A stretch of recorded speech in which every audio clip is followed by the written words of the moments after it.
Oi pessoal, meu nome é Luciana Matoso, eu sou médica e vim falar hoje um pouquinho para vocês sobre a doença celíaca.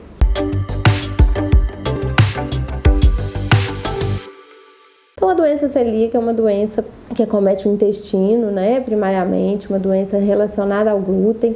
Então é uma doença em que a gente tem uma alteração do nosso sistema imunológico na presença do glúten no alimento. É uma doença que gera uma inflamação do intestino, principalmente da primeira porção intestinal, diferente aqui da intolerância alimentar, em que a gente não tem inflamação intestinal. Na doença celíaca a gente tem uma inflamação importante do intestino associado ao glúten na alimentação. Os sintomas mais clássicos da doença, o quadro clássico da doença é uma diarreia, é a presença de gases, uma dificuldade de digestão alimentar, podendo dar aqueles sintomas de barriga estufada, dores abdominais, muito associado às vezes à diarreia, principalmente diarreia desabsortiva. O que é isso?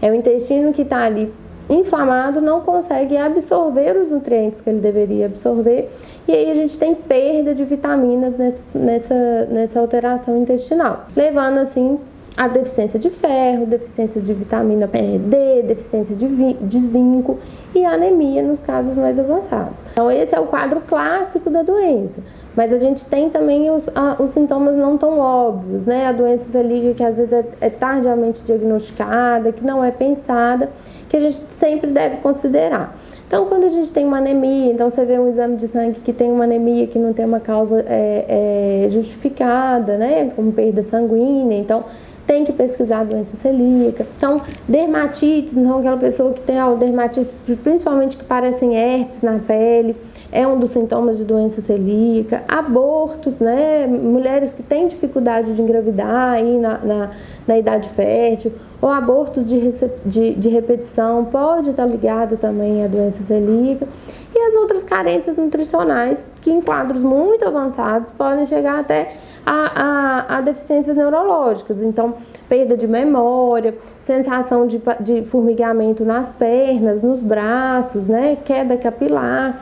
Então, vários outros sinais que podem ir aparecendo no seu corpo que a gente sempre tem que considerar a doença celíaca. O diagnóstico é feito através do sangue, então a gente rastreia primeiro essa doença através dos anticorpos no sangue, e aí, se positivos ou se a suspeita é muito alta, a gente vai sempre para a biópsia intestinal, pela endoscopia. Então, sempre precisa, para fechar o diagnóstico, da biópsia desse intestino. O tratamento é um tratamento de exclusão, então a gente tem que tirar aquilo que está causando a reação inflamatória, que é o glúten.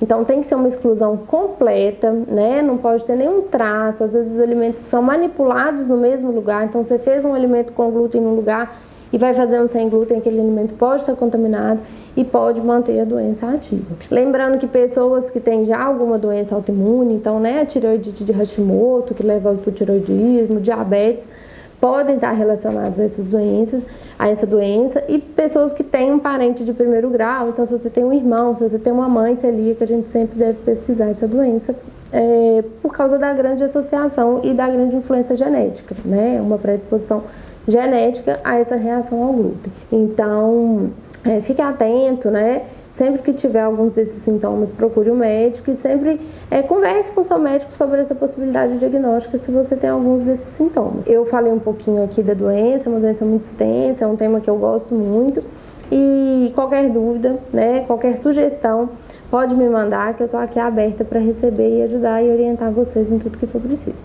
Tá certo? Eu espero que tenham gostado.